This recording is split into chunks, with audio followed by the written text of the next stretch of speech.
First time investor ఏ ఏరియాలో పెడితే బాగా బెనిఫిట్ అవుతారు?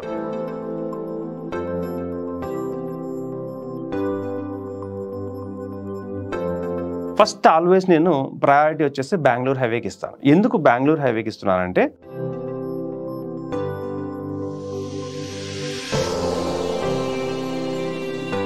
పెద్ద పెద్ద కంపెనీలన్నీ క్యూ కట్టి ఉన్నాయి. 1000 ఎకర్స్తో స్మార్ట్ సిటీ కట్టడానికి ఒక పెద్ద కంపెనీ రెడీగా ఉంది.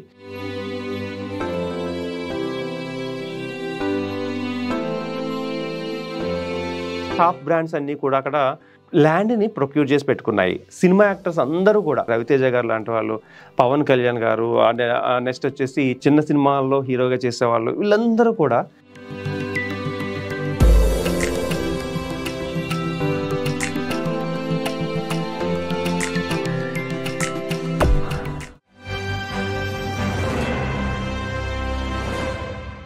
హాయ్, నా పేరు ఆర్యన్. నేను రియల్ ఎస్టేట్ అనలిస్ట్ని అండ్ ఎన్ఆర్ఐ పోర్ట్ఫోలియో మేనేజర్ని. నేను ఒక 10 ఇయర్స్గా రియల్ ఎస్టేట్ ఫీల్డ్లో ఉండి చాలామందికి ఓపెన్ ప్లాట్స్ ఎక్కడ పెడితే అడ్వాంటేజ్ ఉంటుంది, ఎక్కడ పెడితే డెడ్ ఇన్వెస్ట్మెంట్ అవుతుంది, ఈ డీటెయిల్స్ గురించి చాలామందికి ఇప్పటివరకు సజెషన్స్ ఇస్తూ వచ్చాను.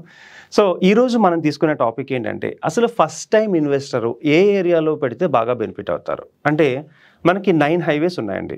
9 హైవేస్లో పాపులర్ హైవేస్ కొన్ని ఉన్నాయి. అంటే స్టేట్ హైవేస్ ఉంటాయి, అదేవిధంగా నేషనల్ హైవేస్ ఉంటాయి. సో నేషనల్ హైవేస్లో కూడా ఏ హైవేలో పెడితే ఫస్ట్ టైం ఇన్వెస్టర్కి బెస్ట్ జాక్పాట్ కొట్టచ్చు. అంటే చాలామంది ఓపెన్ ప్లాట్లో పెట్టాలనుకుంటారు. చాలామంది సజెషన్స్ కొత్తగా అంటే ఒకళ్ళైతే శ్రీశైలం హైవే బాగుంది అక్కడ పెట్టచ్చు కదా, ముంబై హైవే బాగుంది అక్కడ పెట్టచ్చు కదా, లేదంటే బెంగళూరు హైవే బాగుంది అక్కడ పెట్టచ్చు, సాగర్ హైవే అని కొంతమంది అంటారు. అండ్ ఇట్లా ప్రతి ఒక్కళ్ళు కూడా వేరు హైవేల్ని వాళ్ళు సెలెక్ట్ చేస్తూ ఉంటారన్నమాట. సో కాబట్టి మనం ఏం చేద్దామంటే ఈ కన్ఫ్యూజన్లో మనం పడకుండా ఏ హైవేలో పెడితే మనకి ఫస్ట్ టైం ఇన్వెస్ట్మెంట్ బెస్ట్ అవుతుంది, దీని గురించి మనం ఈరోజు తెలుసుకుందాం. సో ఎన్ని హైవేలు ఉన్నా కూడా పర్సనల్గా అంటే నా పర్సనల్గా నేను చూసిన ఈ గ్రోత్ ఎప్పుడైతే ఉందో అంటే ప్రతి హైవే కూడా గ్రో అవుతూ ఉంటుంది. అయితే ఏ హైవే గ్రో అనేది మనకి చాలా బెస్ట్ ఉంది అని చూసుకుంటే ఫస్ట్ ఆల్వేస్ నేను ప్రయారిటీ వచ్చేసి బెంగళూరు హైవేకి ఇస్తాను. ఎందుకు బెంగళూరు హైవేకి ఇస్తున్నానంటే బెంగళూరు హైవే చాలా లాంగెస్ట్ హైవే అండి. కశ్మీర్ నుంచి కన్యాకుమారి వరకు ఉండే పెద్ద హైవే ఏదైనా ఉంది అంటే అది Bengaluru highway. So Bengaluru highway ఎందుకు మనకి అంత డిమాండ్ క్రియేట్ అవుతుంది? సో ఇప్పటి వరకు ఇన్ని సంవత్సరాలలో బెంగళూరు హైవేలో రేట్లు ఇంత హైట్ అయిపోయి ఇలా పడిపోయే సందర్భాలు ఎప్పుడూ లేవు. అంటే బెంగళూరు హైవే ఒక లీనియర్గా సక్సెస్ అవుతూ ఉందన్నమాట. అంటే ప్రతిదీ కూడా కొన్ని హైవేస్ ఎలా ఉంటాయంటే సడన్ గ్రోత్ వచ్చేస్తుంది, మళ్ళీ సడన్గా స్టాప్ అయిపోతాయి, లేదంటే కొన్నిసార్లు కొంచెం డౌన్ అయ్యే అవకాశాలు ఉన్నాయి. కానీ బెంగళూరు హైవే అందరికీ కూడా ₹1 ఇచ్చిందండి. ఎవరు ఇన్వెస్ట్మెంట్ పెట్టుకున్న బెంగళూరు హైవేలో ₹1 ఎర్న్ చేసుకున్నారు. అంటే డెవలపర్స్ ₹1 ఎర్న్ చేసుకున్నారు, కస్టమర్స్ ₹1 ఎర్న్ చేసుకున్నారు. అండ్ ప్రతి ఒక్కరికి కూడా ₹1 ఇచ్చిన హైవే ఏదైనా ఉందంటే అది బెంగళూరు హైవేనే.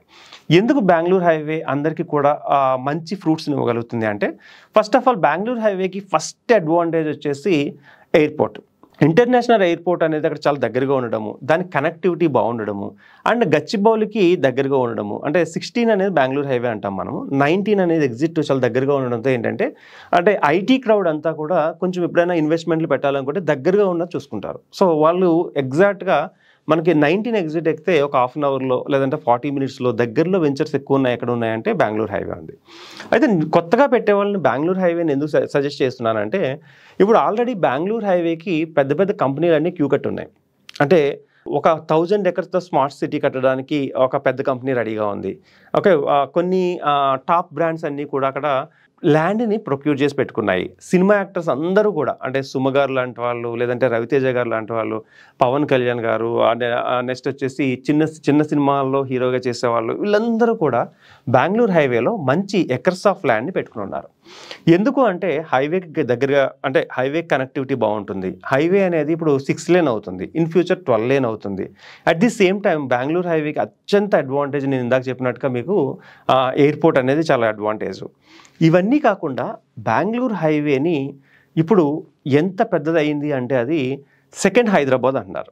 అంటే హైదరాబాద్కి ఉన్నటువంటి ఏవైతే ఆపర్చునిటీస్ ఉన్నాయో బెంగళూరు హైవే కూడా ఇలాంటి ఆపర్చునిటీసే ఉన్నాయి. బెంగళూరు హైవే నుంచి మనం శ్రీశైలం హైవేకి వెళ్ళాలన్నా కనెక్టివిటీ బాగుంటుంది, లేదా పరిగి హైవేకి వెళ్ళొచ్చు, లేదా శంకర్పల్లి సైడ్ వెళ్ళాలన్నా కూడా షాద్నగర్ నుంచి మంచి కనెక్టివిటీ ఉంది. అంటే బెస్ట్ ఏరియాస్ ఏదైతే బాగా డెవలప్డ్ ఏరియాస్ ఉన్నాయో ఈ ఏరియాస్ అన్నిటికీ కూడా బెంగళూరు హైవే అనేది ఒక మేజర్ పాయింట్ అయిపోయింది. అండ్ ఇంకొక అడ్వాంటేజ్ ఏంటి అంటే బెంగళూరు హైవేలో ఎన్ని కంపెనీలు ఉన్నాయంటే థౌజండ్స్ ఆఫ్ కంపెనీలు ఉన్నాయి. వస్తాయి అనేది కాదు, ఆల్రెడీ ఉండి రన్ అవుతున్న కంపెనీస్ థౌజండ్స్ ఆఫ్ కంపెనీస్ ఉన్నాయి. పెద్ద పెద్ద ఫార్మా కంపెనీలు, నాట్కో ఫార్మా కావచ్చు, ఎంఎస్ఎన్ ల్యాబ్స్ కావచ్చు, అరబిందో ఫార్మా కావచ్చు, వీళ్ళందరూ కూడా ఆల్రెడీ బెంగళూరు హైవేలో మంచి మంచి ప్లేసెస్లో వాళ్ళ ఇన్వెస్ట్మెంట్లు ఉన్నాయి. అంటే కంపెనీస్ కూడా రన్ అవుతున్నాయి. ఇదన్నీ పక్కన పెడితే బెంగళూరు హైవేకి ఇంకొక అడ్వాంటేజ్ ఏంటంటే సమతామూర్తి. సో అది కూడా ఎక్కువ మంది విజిటర్స్ని అట్రాక్ట్ చేసే ప్లేసు. అండ్ ఇక్కడి నుంచి ఇంకా ముందుకు వెళ్ళిపోగలిగితే అంటే లెఫ్ట్ సైడ్లో జేపీ దర్గా రోడ్డు, ఈ రోడ్డు వరకు మనం వెళ్ళగలిగితే అంటే ఎక్కడ చూసినా కూడా ఆ ఏరియాస్లో బాగా డెవలప్మెంట్ ఎందుకు వస్తుంది అంటే చుట్టుపక్కల ఏదో ఒక డెవలప్మెంట్. మేకగూడ దగ్గర మైక్రోసాఫ్ట్ డిసెంబర్ నుంచి వాళ్ళ యొక్క వర్క్స్ కూడా స్టార్ట్ అయిపోతాయి. సో పెద్దగా ఎందుకు మైక్రోసాఫ్ట్ వస్తే ఎక్కడ ఇన్వెస్ట్ చేయాలి, ఆ ఏరియాకి అడ్వాంటేజ్ ఏమవుతుంది అంటే వాళ్ళ మైక్రోసాఫ్ట్ వస్తే రేపు గూగుల్ రావచ్చు, లేదంటే యాపిల్ కంపెనీ లాంటివి రావచ్చు. అంటే ఒక పెద్ద బ్రాండ్ కంపెనీ వచ్చింది అంటే సరౌండింగ్ కూడా అలాంటి కంపెనీలు వచ్చే అవకాశాలు ఉన్నాయి. సో ఇవాళ కాకపోతే రేపైనా కంపెనీస్ క్యూ కట్టడం గ్యారంటీ. బికాజ్ ఆ పెద్ద కంపెనీలు ఎప్పుడు కూడా కనెక్టివిటీని బాగా చూసుకుంటాయి. ఆ కనెక్టివిటీలో మంచి కనెక్టివిటీ ఉన్న బెంగళూరు హైవేని మనం సెలెక్ట్ చేసుకోవచ్చు. అయితే బెంగళూరు హైవేలో రేట్లు పెరిగిన మాట వాస్తవమే.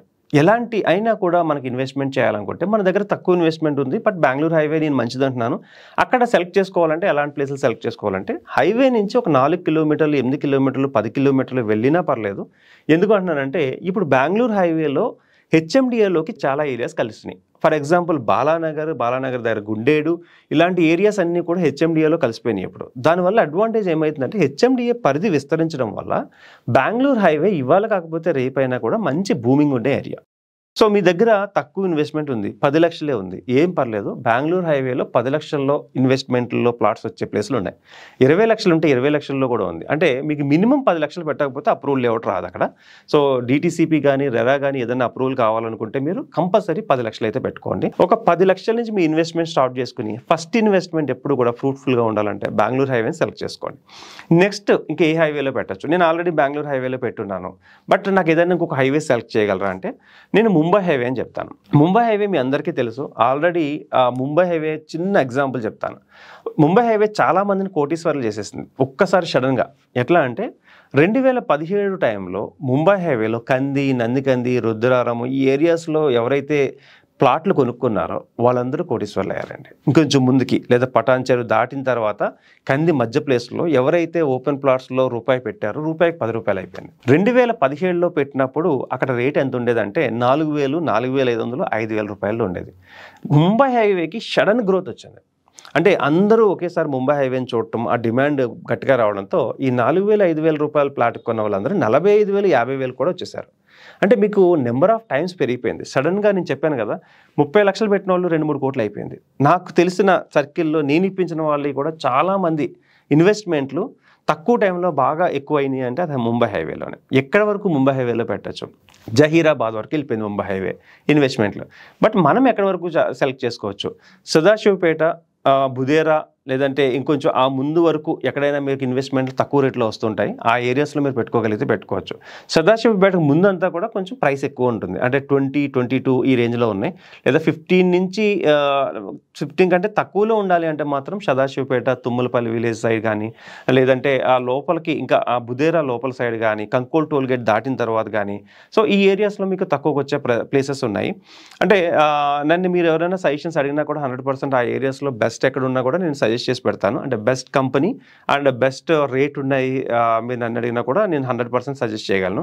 అయితే ఇక్కడ ఇన్వెస్ట్మెంట్ పెట్టుకుని ఎన్నాళ్ళు వెయిట్ చేయాలి అంటే చాలా మందికి ఇన్వెస్ట్మెంట్ పెట్టిన తర్వాత ఎంత టైం వెయిట్ చేయాలో తెలిస్తే వాళ్ళు ఇంకొంచెం ఇంట్రెస్ట్గా ఉంటారు. నేనేమంటానంటే ఒక 5 ఇయర్స్ వెయిట్ చేయగలనా సరిపోతుంది. ఎందుకు 5 ఇయర్స్ వరకు వెయిట్ చేయాలంటే రీజనల్ రింగ్ రోడ్ అనేది పెద్దాపూర్ దగ్గర నుంచి వెళ్తుంది. అంటే ఈ పెద్దాపూర్కి సదాశివపేట దగ్గర, ఇటు సైడ్ ఏమో కంది దగ్గర ఈ regional ring road work complete అవ్వడానికి మినిమం 5 ఇయర్స్ పడుతుంది. అది యాజ్ పర్ గవర్నమెంట్ దాని పక్క. మనం ఇంకొక 2 ఇయర్స్ వేసుకుందాం, 7 ఇయర్స్ పడుతుంది అనుకుందాం. సో ఎప్పుడైతే రీజనల్ రింగ్ రోడ్ కంప్లీట్ అయిందో యాక్సెసిబిలిటీ బాగా పెరుగుతుంది, రేడియల్ రోడ్స్ బాగా వస్తాయి. దానివల్ల ఏమవుతుందంటే కమ్యూట్ ఏదైతే ఉందో చాలా ఈజీ అయిపోద్ది. ఎవరైనా ఎక్కడి నుంచి ఎక్కడికి వెళ్ళాలనుకున్నా కూడా ఇప్పుడు అన్ని ఫ్లైఓవర్స్ అవుతున్నాయి. ఎప్పుడైతే టైం తగ్గిందో అక్కడ రేట్ పెరుగుతుంది. మనము సపోజ్ ఒకప్పుడు ఇదే ముంబై హైవేకి వెళ్ళాలంటే అక్కడ ఓఆర్ఆర్ రాకముందు అది చాలా టైం పట్టేది. ఇప్పుడు ఏంటంటే ఎక్కడి నుంచైనా ముంబై హైవేకి రావాలంటే 1.5 అవర్లో వచ్చేస్తున్నాం. ఈ టైం ఇంకాస్త తగ్గితే కనుక రేట్లు మరింత పెరుగుతాయి.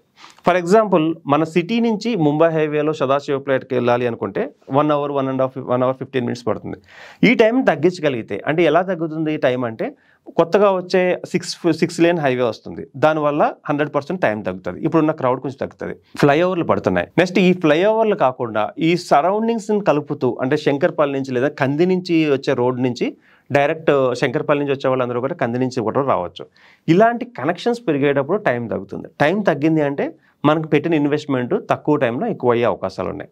సో నేను చెప్పే సజెషన్ ఏంటి అంటే, తక్కువ బడ్జెట్ ఉన్నప్పుడు ఇందాక మనం ఒకటి బెంగళూరు హైవే సజెస్ట్ చేసుకున్నాం, తర్వాత ముంబై హైవే సెలెక్ట్ చేసుకున్నప్పుడు కొంచెం లోపలికైనా వెళ్ళండి. బట్ కాకపోతే మంచి ఇన్వెస్ట్మెంట్ మీరు చేయాలనుకున్నప్పుడు మాత్రం అప్రూవల్ లేఅవుట్స్లో తీసుకోండి. కంపెనీని సెలెక్ట్ చేసుకోండి. చేసుకున్న తర్వాత ఒక 5 years దాన్ని మర్చిపోండి. ఎందుకంటే రీజనల్ రింగ్ రోడ్ కంప్లీట్ అవ్వాలి.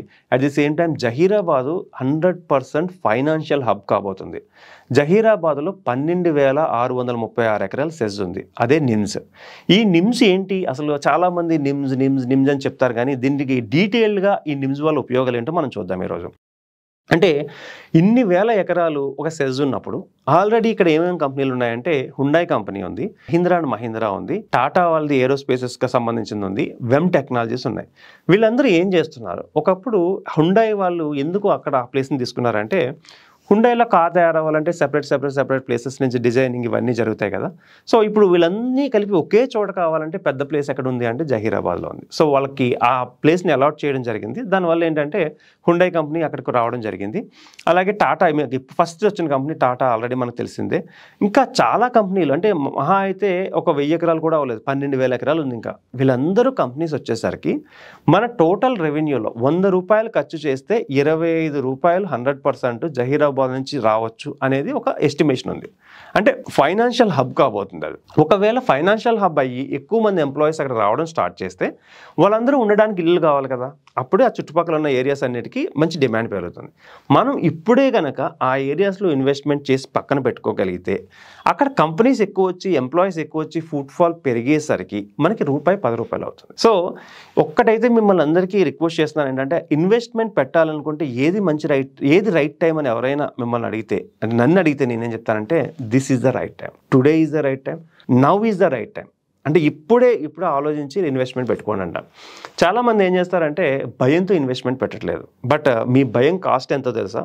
ఈరోజు 30,000 రూపాయలకు వచ్చేది రేపొద్దున్న 60,000 రూపాయలకు కొనాల్సి వస్తుంది.